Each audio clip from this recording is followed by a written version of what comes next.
Okay,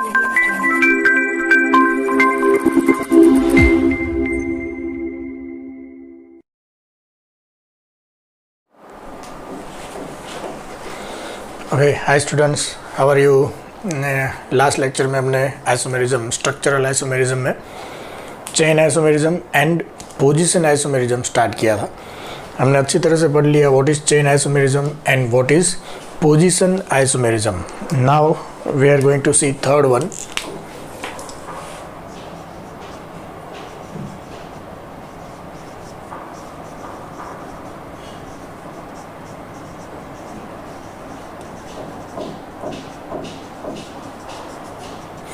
Ring chain isomerism, in short we will write RCI. Now before understanding ring chain isomerism, one or two facts that is most important we'll see. Now in ring chain isomerism एक important thing ये है कि अगर हम ऐसा formula कभी लिखते हैं कि C4H10 दिस इज alkane, हमें ये मालूम है CnH2n plus 2 is alkane, means whatever the number of carbon into 2 plus 2 अगर हाइड्रोजन है तो that is alkane. Here 4 carbon, 4 to 8 plus 2 10 means it is alkane hydrocarbon. But अगर हम लिखते हैं C4H8 4 to 8 CnH2n this will be alkene.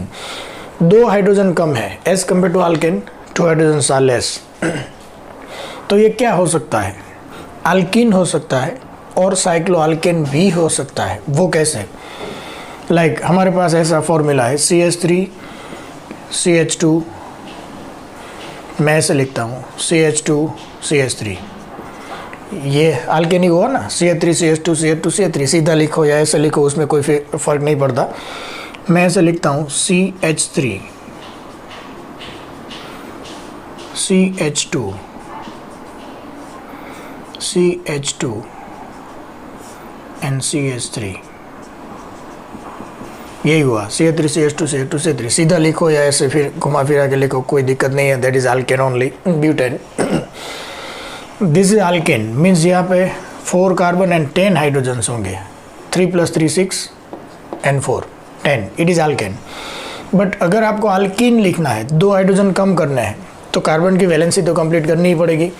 तो suppose यहाँ से मैं एक हाइड्रोजन निकालता हूँ एंड यहाँ से एक हाइड्रोजन निकालता हूँ, तो इन दोनों हाइड्रोजन की वैलेंसी तो 3 ही हुई। हाइड्रोजन का there must be total 4 bonds of hydrogen, but right now there are only 3, 1 2 3 1 2 3। To complete their 4 valency will place double bond, तो now their valency is completed. So now it is alkene and that's why if N and 2N type of any formula is there, it will be alkene, there will be a double bond. But it is not necessary that it is always alkene. Suppose यहाँ पे 2 hydrogen थे, as it is रख दो, again ये alkane हो गया C4H10। मुझे 2 hydrogen निकालना है, मैं एक यहाँ से एंड एक यहाँ से निकालता हूँ। इन दोनों में से एक हाइड्रोजन कम करके मैंने इन दोनों को जोड़ दिया। Then also it is C4H8, you can see 4 carbon है, सभी पे 2 हाइड्रोजन है, C4H8 तो हुआ ही। तो C4H8 is possible for alkyne CH3 CH double bond CH3। या आप 2 हाइड्रोजन निकाल के साइकिल फॉर्म करो, दोनों में मॉलिक्यूलर फॉर्मूला तो सेम ही होगा, लेकिन एक ओपन चेन वाला स्ट्रक्चर है, एक रिंग वाला स्ट्रक्चर है, that's why it is called ring chain isomerism. In short ये बात याद रखना, या तो आप एक पाई बॉन्ड रख सकते हो, अगर आपको पाई बॉन्ड नहीं रखना तो आप एक साइक्लिक रिंग फॉर्म कर सकते हो, या पाई बॉन्ड और साइक्लिक रिंग, दोनों में मॉलिक्यूलर फॉर्मूला तो सेम ही होगा, लेकिन इन दोनों का स्ट्रक्चर सेम नहीं है। That's why it is structural isomer. अब स्ट्रक्चर में क्या डिफरेंट है, एक में रिंग है, एक में ओपन चेन है, that's why this is called ring chain isomerism. तो ये अच्छी तरह से दिमाग में बिठा लो, एक पाई बॉन्ड है किसी भी कंपाउंड में, तो उसमें मिनिमम 3 कार्बन्स होने चाहिए साइकिल फॉर्म करने के लिए। तो पाई बॉन्ड की जगह साइक्लिक कंपाउंड आप फॉर्म कर सकते हो, मॉलिक्यूलर फॉर्मूला चेंज नहीं होगा। पाई बॉन्ड या cyclic compound molecular formula will not change, and that's why this is called ring chain isomerism. तो will see step by step the example of this ring chain isomerism.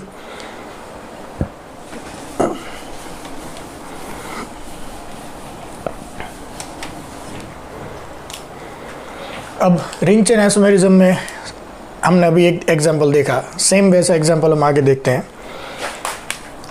इसमें अभी हमने बोला कि या तो वो अल्कीन होगा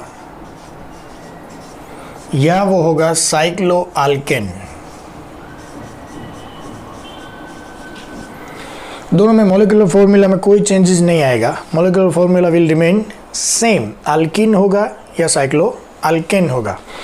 तो अब सेम एग्जांपल जो हमने अभी लिया वही लेते हैं, C4H8, इसको अगर आप अल्कीन बनाओ तो 4 कार्बन में कहीं पर भी एक डबल बॉन्ड रख दो, ऐसा नहीं है कि बीच में ही रखना है। It is not necessary that we should write but 2 in, you can write but 1 in, but it is alkene, open chain structure.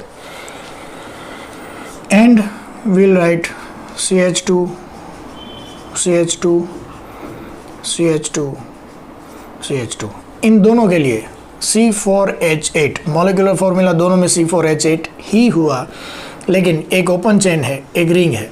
अब ऐसा भी नहीं है कि 4 मेंबर रिंग ही बनाओ, आप ऐसा भी कर सकते हो, CH, CH2, CH2 and CH3। इसमें भी आप देख सकते हो how many carbon are there, 1 2 3 4, hydrogens 3 4 5 6 7 8, molecular formula तो यही रहेगा। इट मीन्स ये दोनों भी रिंग चेन आइसोमर है।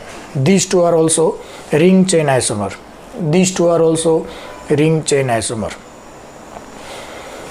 But these two are example of only chain isomerism. अब ये chain isomerism कैसे हुआ? चेन में तो हम ऐसा लिखते थे कि 4 कार्बन चेन है, देन उसमें अगर 3 कार्बन चेन और आप एक ब्रांच करोगे तो वो चेन आइसोमर कहलाएगा। तो जब साइक्लिक कंपाउंड होते हैं तो साइकिल में कितने कार्बन है, 4, यहाँ पे साइकिल में कितने कार्बन है, 3, तो ये चेन चेंज हुआ। These two are example of chain isomerism, remember it. But these two are ring chain, these two are ring chain. So this is important, ring chain isomerism. तो ये किस में पॉसिबल है, alkene and cycloalkane. This was the example. Again I am telling you, इसकी notes जरूर बनाना, क्योंकि this will not be there in NCERT और whatever the text book you will see or you will follow. So all these points in detail we will learn here, and that's why for organic it will be important that you make a note for each and every point. Examples all are written there, so whenever you want you can read it and quickly you can revise it. Okay. Second, अगर वो alkyne है then साइक्लोअल्कीन। अब मैंने अभी बोला कि एक pi bond को ब्रेक करो तो आप साइक्लिक कंपाउंड फॉर्म कर सकते हो, या पाई बॉन्ड या साइकिल। तो अल्काइन में एक जस्ट सेम एग्जांपल मैं लेता हूँ, C4H6, यहाँ पे जो कार्बन है उससे 2 गुना -2, तो वो अल्काइन हुआ, CnH2n-2, this is alkyne. It means अगर मैं ऐसा लिखूँ CH3 C triple bond CH3, तो ये हो गया C4H6। अब इसमें से अगर आप एक पाई बॉन्ड ब्रेक कर दो तो क्या होगा, CH double bond CH, CH2 CH2। एक पाई बॉन्ड ब्रेक करके आप एक साइक्लिक कंपाउंड फॉर्म कर दो। अब ऐसा नहीं है कि ऐसा ही फॉर्म करना है, आप ऐसा भी कर सकते हो, एक साइकिल होनी चाहिए। अब इसमें भी नंबर ऑफ कार्बन कितने हैं, 4, hydrogen 2 + 2 1 1, total 6, molecular formula same होगा, इसमें भी सेम ही होगा। That's why these two are also ring chain isomers. तो 2 पाई बॉन्ड में से एक पाई बॉन्ड निकला, एक रिंग हो गई, that's why it is called ring chain isomer. Alkyne with bicyclo compound. अब अल्काइन में पाई बॉन्ड्स कितने हैं, 2, यही एग्जांपल मैं लिखता हूँ, C4H6। बाइसाइक्लो के लिए ये नहीं चलेगा, उसमें ज़्यादा कार्बन्स चाहिए। समझ लो बाइसाइक्लो कंपाउंड्स क्या है।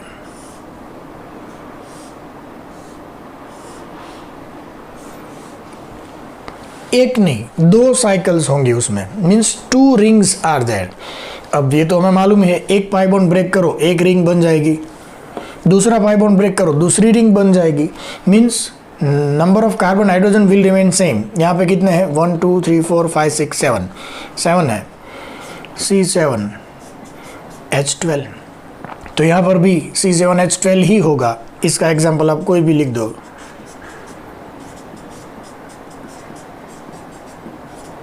One two three four five 6 and 7. This is alkyne, open chain structure. This is bicyclo. यहाँ पर भी 7 कार्बन है, number of hydrogen will be 12, 1 2 3 4 5 6 7 8 9 12, sorry 9 10 11 12। तो alkyne and bicyclo compounds are also ring chain isomers, and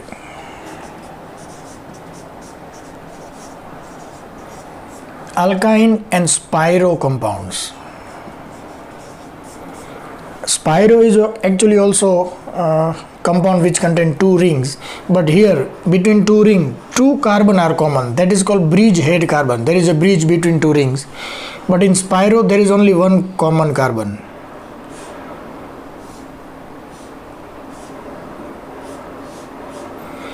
Only 1 common carbon is there between 2 rings, but this is called spiro compound.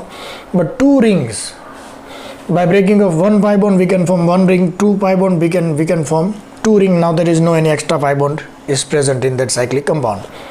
So this is an example of ring chain isomerism, very important.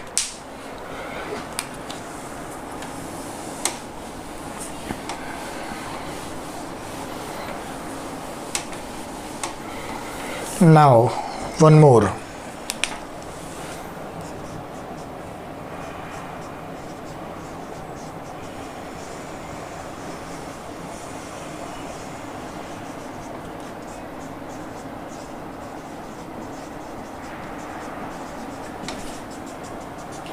Functional group isomerism, Fi, or we are writing FGI. This is functional group isomerism. Now इसमें क्या होगा, molecular formula same होगा लेकिन functional group ही change हो जाएगा। Molecular formula तो same ही है लेकिन totally functional group will change in दोनों में। अब ये कैसे होगा, तो मैंने अभी बोला था ये हमें याद रखना है, अच्छी तरह से देख लेना। अभी जस्ट अगर कहीं पे ऐसा लिखा है कि C3H8, ये क्या होगा, अल्केन 3, तो यहाँ पे 3 2 जा 6 + 2, दिस विल बी अल्केन। उसके साथ अगर ऑक्सीजन जुड़ा होगा, ये तो अल्केन का ही फॉर्मूला है, उसके साथ एक्स्ट्रा ऑक्सीजन जुड़ेगा, दिस इज ऑलवेज अल्कोहल और ईथर। ऐसा क्यों होता है, कोई भी अल्केन का फॉर्मूला हमारे पास है तो मैं अल्केन ड्रॉ करता हूँ,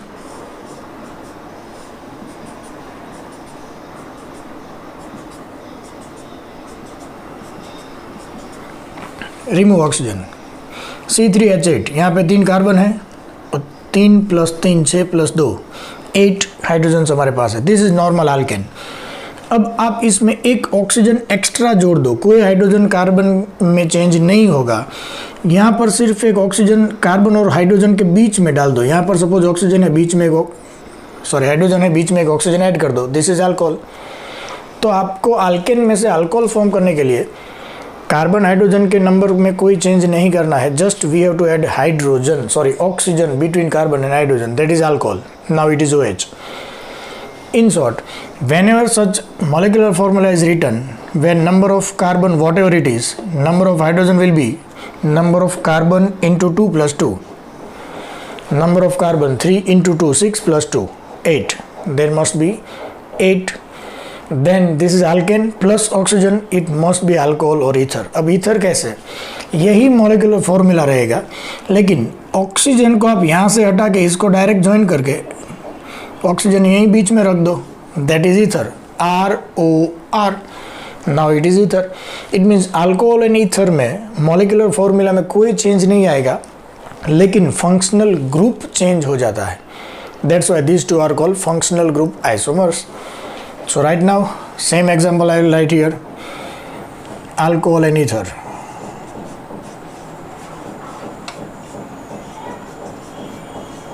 and this is the example C3H8O.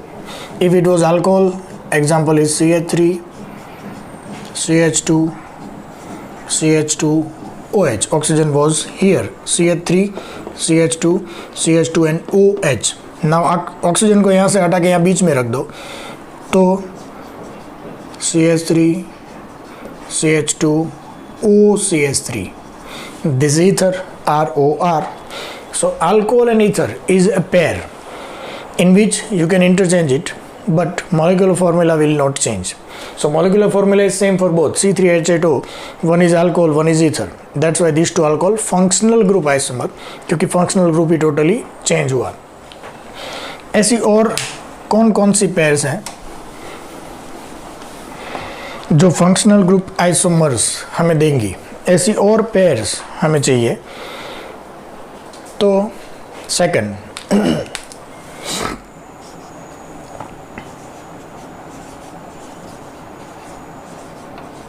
Aldehyde and ketone. अब इसमें क्या है देख लेना अच्छी तरह से. अगर हमारे पास कोई ऐसी फॉर्मूला है C4H8O. अब अच्छी तरह से देख लो, यहाँ पे क्या था, what ever the number of carbon. हम यही एग्जाम्पल रखते हैं. चलो C3H6O. अब यहाँ पे 3 carbon, 3 to the 6 plus 2 hydrogen means it was alkane plus oxygen, alcohol. Here 3 to the 6 means it is CnH2n वाला फॉर्मूला है, ये अल्कीन हुआ. इट मीन्स यहाँ पर डबल बॉन्ड आएगा. इसकी कंपैरिजन में यहाँ पे 2 हाइड्रोजन कम है. अगर 2 हाइड्रोजन कम है तो पाई बॉन्ड आएगा ही. तो अगर पाई बॉन्ड आएगा, यहाँ पर एक ऑक्सीजन है, तो this will be either aldehyde और कीटोन, क्योंकि उसमें डबल बॉन्ड आता है ना, तो 2 हाइड्रोजन कम होते हैं. फॉर एग्जांपल, इसको वही एग्जांपल से हम समझते हैं. सपोज ये अल्केन था,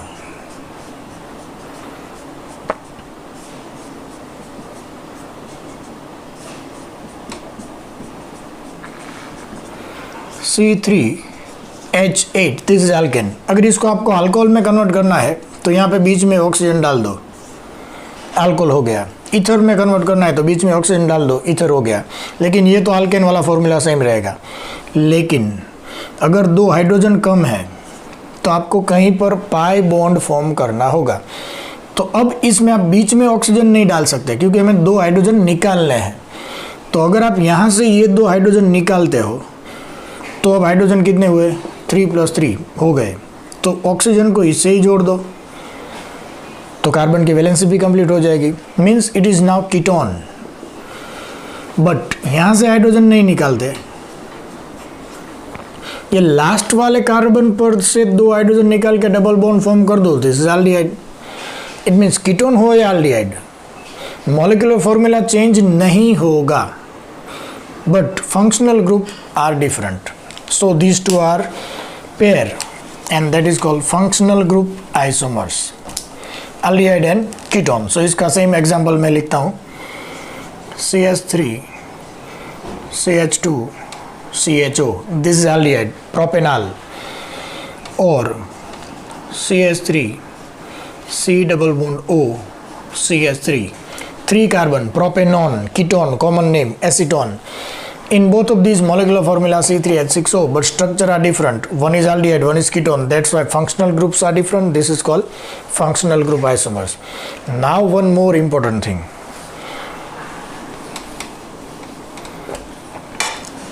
It was C3H6O. Now understand carefully. हमने अब भी बोला था कि जहाँ पर भी अल्डिहाइड पाई बॉन्ड है, पाई बॉन्ड, उसको हम कुछ ना कुछ चेंजेस कर सकते हैं. कैसे, अब यहाँ पे देख लो. अगर ये ऐसा है,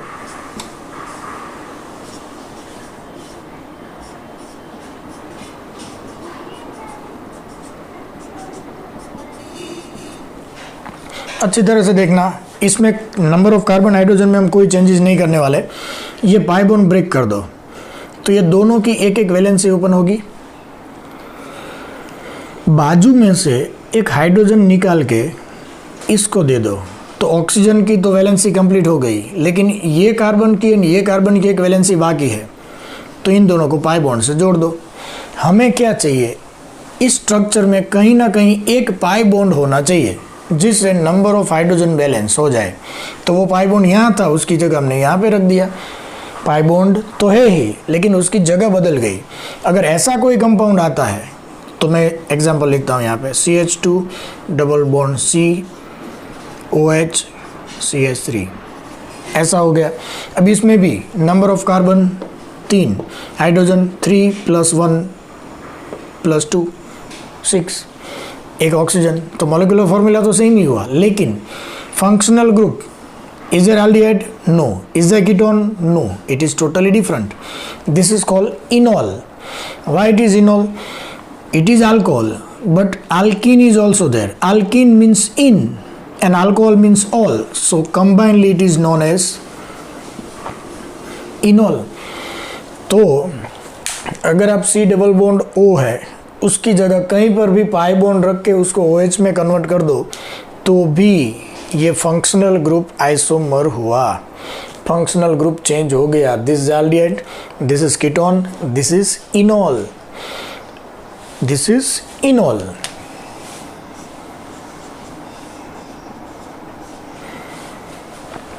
अब जहाँ पर ऐसा तो कई आगे फॉर्म हो सकता है, जहाँ पर अल्कोहल हो वहाँ ईथर तो होता ही है, जहाँ पे अल्कोहल होता है वहाँ ईथर तो बनेगा ही। वो कैसे?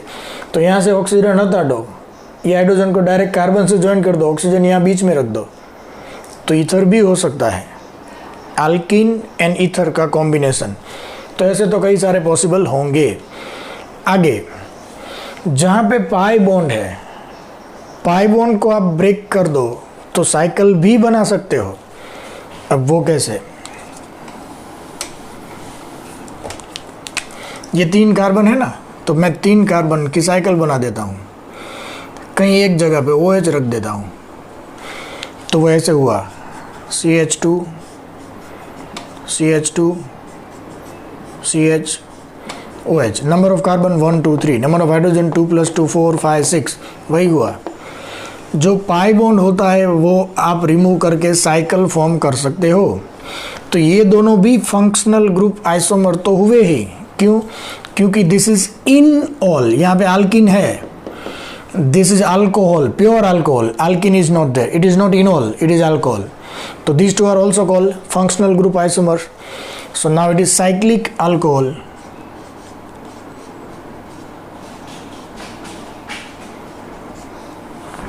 अब जहाँ पर अल्कोहल है वहाँ ईथर तो बनेगा ही बनेगा। कैसे?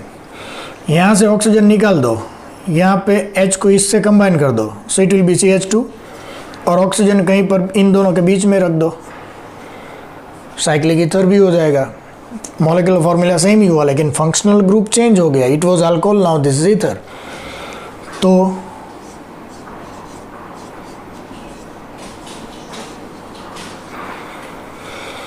aldehyde, ketone, enol, cyclic alcohol, cyclic ether, all these are called functional group isomers. सभी में मॉलिक्यूलर फॉर्मूला एक ही है, लेकिन फंक्शनल ग्रुप डिफरेंट हैं। सो ये अच्छी तरह से याद रखो। इनके एग्जाम्पल भी आप नोट में लिख लेना सभी के, एल्डिहाइड का, ये कीटोन का, इनोल का जो ये हुआ, साइक्लिक अल्कोहल का ये था, एंड साइक्लिक ईथर का ये है। ये सभी लिखते जाना, साथ में पोज करके लिख लो, कैसे भी, लेकिन दीज आर वेरी इंपॉर्टेंट। अब जैसा एल्डिहाइड एंड कीटोन का पेयर है, वैसा ही एक पेयर होगा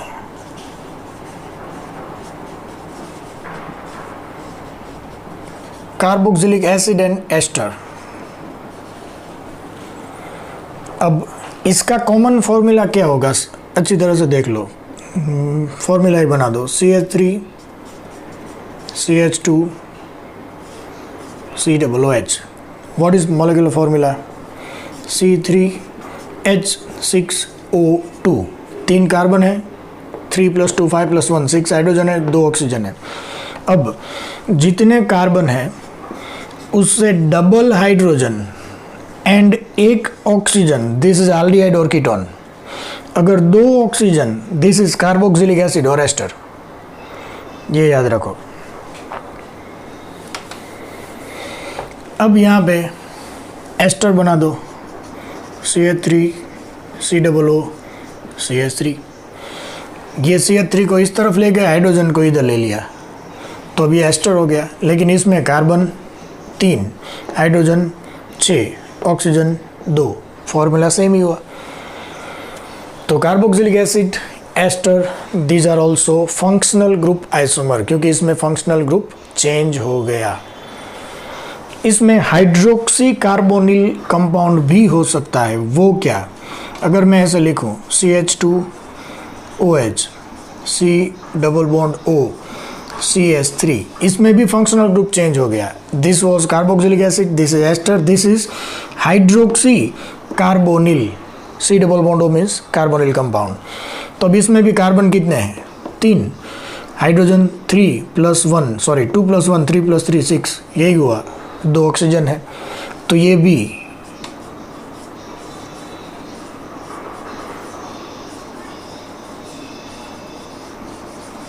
इन शॉर्ट कोई भी एग्जाम्पल आपके सामने ऐसा आए तो उसमें आपको क्या करना है, number of carbon and hydrogen दोनों में कितने ये काउंट करके उसका मॉलिक्यूलर फॉर्मूला लिख लो। एंड अब देखो इसमें फंक्शनल ग्रुप कौन है? एस्टर। इसमें एस्टर है? नहीं है, कोई और है। तो दीज 2 आर फंक्शनल ग्रुप आइसोमर, क्योंकि फंक्शनल ग्रुप चेंज हो गया।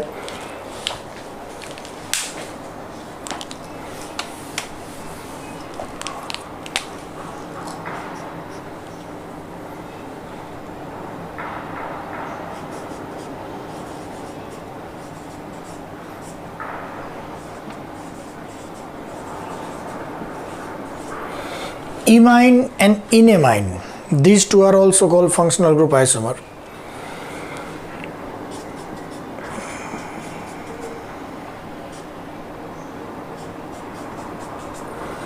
Here it is imine, it is not amine. Amine में नाइट्रोजन डबल बॉन्ड से जुड़ा नहीं होता, like alkane and alkene, amine and imine। अब मैं ऐसा लिखूं, दिस इज amine, बट आगे अल्किन है, so ene an amine. Alkene means ene, but this is amine, तो enamine, this is called enamine. Ene an amine combination, but this is pure imine, क्योंकि nitrogen directly double bond से जुड़ा हुआ है। तो imine and enamine, this is also we can write example of functional group isomerism. Functional group यहाँ पे change हो गया, this was amine, now it is not amine. तो ये भी याद रखो, इसको मैं हटा देता हूं अभी।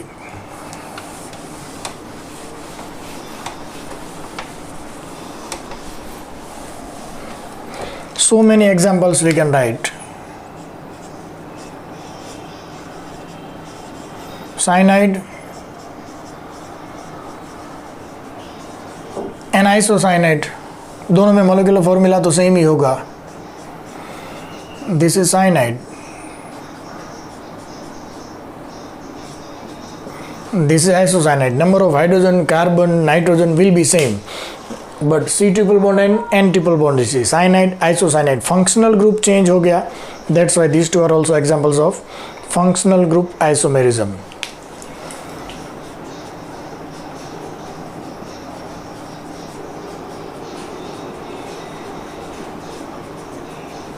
Nitro and nitrite, RnO2, this is nitro, and RnO2 में से ऑक्सीजन अगर डायरेक्ट कार्बन के साथ अटैच होता है, दिस इज नाइट्राइट। है तो NO2 ही, दोनों NO2 ही है, NO2, लेकिन अरेंजमेंट चेंज हो गई तो फंक्शनल ग्रुप चेंज हो गया। दोनों की मॉलिक्यूलर फॉर्मूला सेम ही होगी, लेकिन this is called nitro, this is called nitrite. तो ये भी फंक्शनल ग्रुप आइसोमेरिज्म का एक एग्जाम्पल हो गया। अब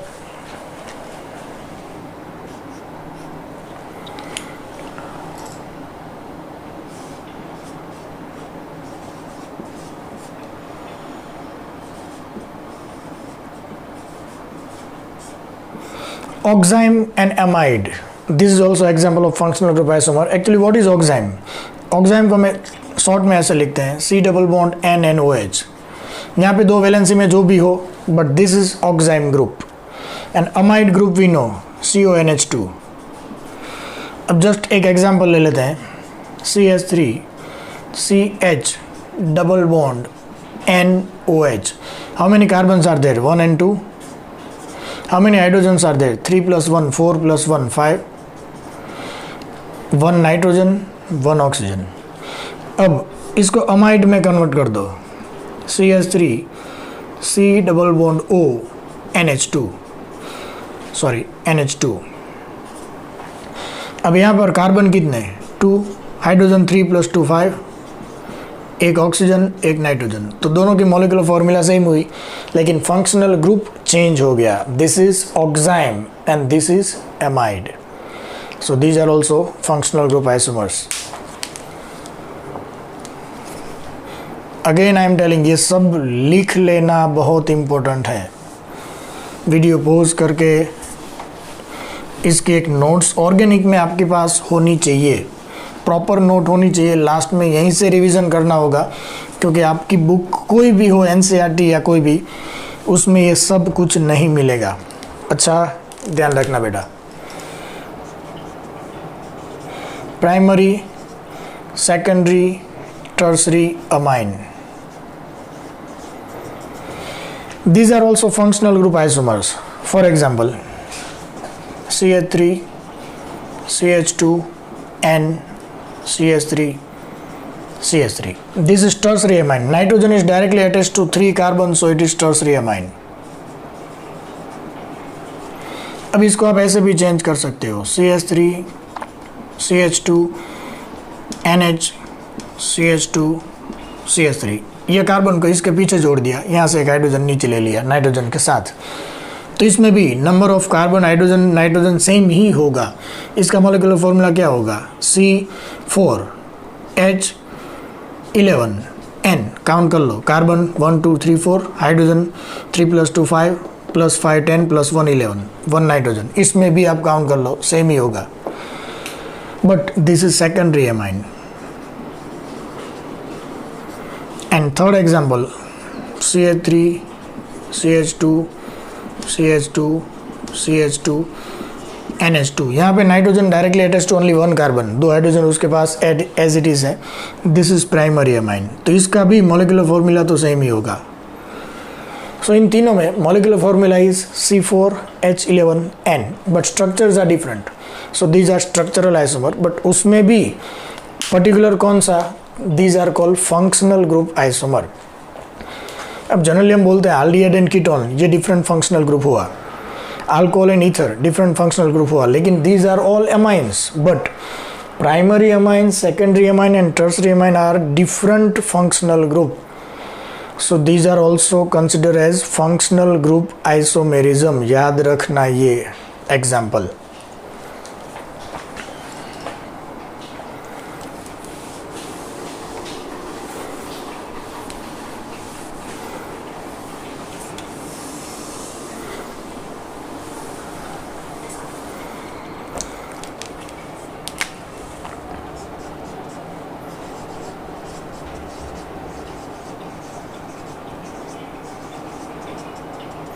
मेटामेरिज्म शॉर्ट में हम लिखते हैं M, metamerism.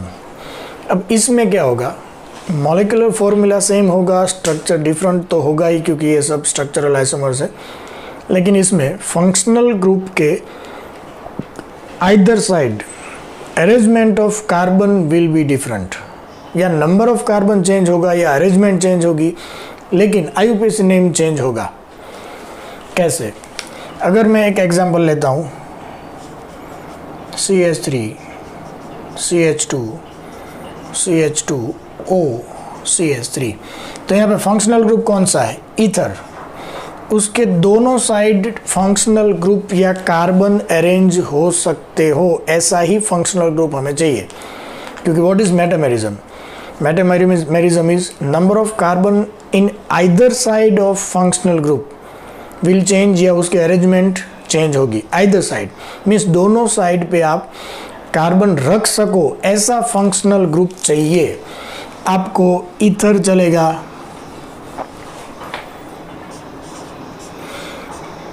Carbonyl compound, ketone चलेगा, अल्डिहाइड नहीं चलेगा, क्योंकि अल्डिहाइड क्या होता है, CHO, it is always at last, आपको जो भी रखना है एक साइड ही रख सकोगे।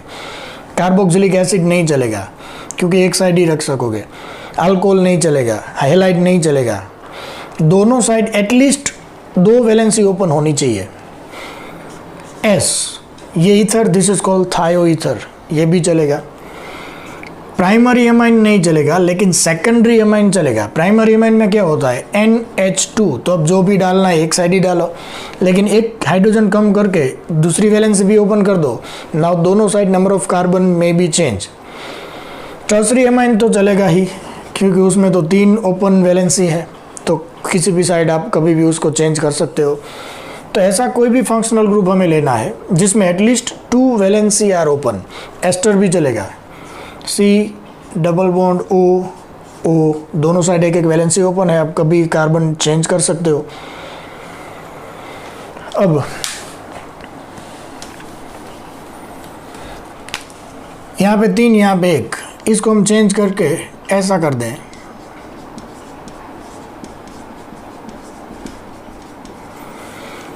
तो ये दोनों का मॉलिक्यूलर फॉर्मूला तो सेम ही होगा, क्या, C4H10O। लेकिन स्ट्रक्चर डिफरेंट है। स्ट्रक्चर में क्या है, फंक्शनल ग्रुप के either side number of carbon are different, या उसका अरेंजमेंट डिफरेंट है। यहाँ पे 3 कार्बन थे, यहाँ पे 1 था, अब यहाँ पे 2 और 2 हो गए। अब ऐसा सॉरी, ऐसा कंपलसरी नहीं है कि यहाँ से कार्बन उठा के यहाँ पे रखो तो ही वो मेटामेरिज्म देगा, उसमें चेंज होना चाहिए। यहाँ पे जो 3 कार्बन है उसको हम ऐसे भी अरेंज कर सकते हैं।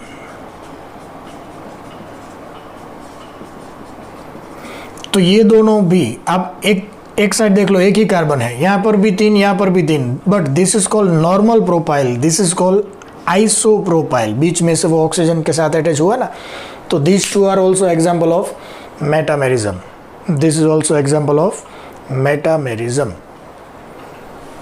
तो ये भी इम्पोर्टेंट है। मेटामेरिज्म किस में चलेगा, तो जिसमें एटलीस्ट 2 साइड आप फंक्शनल ग्रुप या कार्बन रख सको, ऐसा कोई भी फंक्शनल ग्रुप चलेगा। अब यहाँ पे अच्छी तरह से समझ लो, अगर मैं ऐसा लिखता हूँ,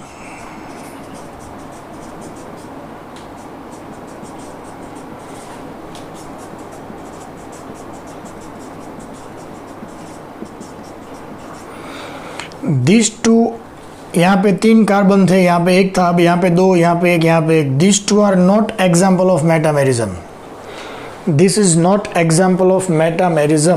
क्यों, क्योंकि मेटामेरिज्म में फंक्शनल ग्रुप चेंज नहीं होना चाहिए। It was ether and it is ether, this is also ether, functional group change नहीं होना चाहिए। यहाँ पे हो गया, क्यों, this was secondary amine and this is tertiary amine, ऐसा नहीं होना चाहिए। सेकेंडरी में से टर्सरी में कन्वर्ट नहीं होना चाहिए, इसको ही आप चेंज करो। ये कार्बन यहाँ उठा के यहाँ रख दो, या इसके जैसे 3 कार्बन थे, 1 को यहाँ ब्रांच में रख दो, लेकिन यहाँ पर कोई चेंज नहीं करना है। वहाँ पे आपने हाइड्रोजन हटा के डायरेक्ट अल्काइल ग्रुप अटैच किया, वो सेकेंडरी था, ये टर्सरी हो गया। Then this 2 are example of functional group isomer, not metamerism. तो ये भी इम्पोर्टेंट याद रखना, सभी एग्जाम्पल आपको याद रखने होंगे, because this all points of organic chemistry are very important. अच्छी तरह से इसको देख लो, साथ में नोट्स बनाते जाओ, एग्जाम्पल्स लिखते जाओ, ये बहुत काम लगेगा। ठीक है बेटा, इसके आगे एक इम्पोर्टेंट, बहुत इम्पोर्टेंट आइसोमेरिज्म बाकी है, that is tautomerism. Keto enol tautomerism हमने ये सुना है, वो हम अगले लेक्चर में देखेंगे। टॉटोमेरिज्म मोस्ट इम्पोर्टेंट, एंड उसमें से भी कई सारे क्वेश्चंस आते हैं। आइसोमेरिज्म में भी क्वेश्चंस इम्पोर्टेंट हैं, तो इसको अच्छी तरह से पढ़ लो। कोई भी क्वेश्चंस आपके सामने आए, कौन सा आइसोमर है उसको आइडेंटिफाई करना होगा हमें। और कई एग्जाम्पल तो ऐसे होंगे जिसमें 2 आइसोमेरिज्म पॉसिबल होंगी, कई एग्जाम्पल ऐसे होंगे जिसमें 2 आइसोमेरिज्म पॉसिबल होंगी। तो उसमें से हमें किस में कंसिडर करना है ये कल का जो हमारा आइसोमेरिज्म का लास्ट टॉपिक है वो ख़त्म होने के बाद मैं आपको बताऊंगा कि किसको किस में कंसिडर करना है, फर्स्ट प्रायोरिटी हमें किसको देनी होगी। ओके, सो अच्छी तरह से इसको रिवाइज करना बेटा। Okay, bye.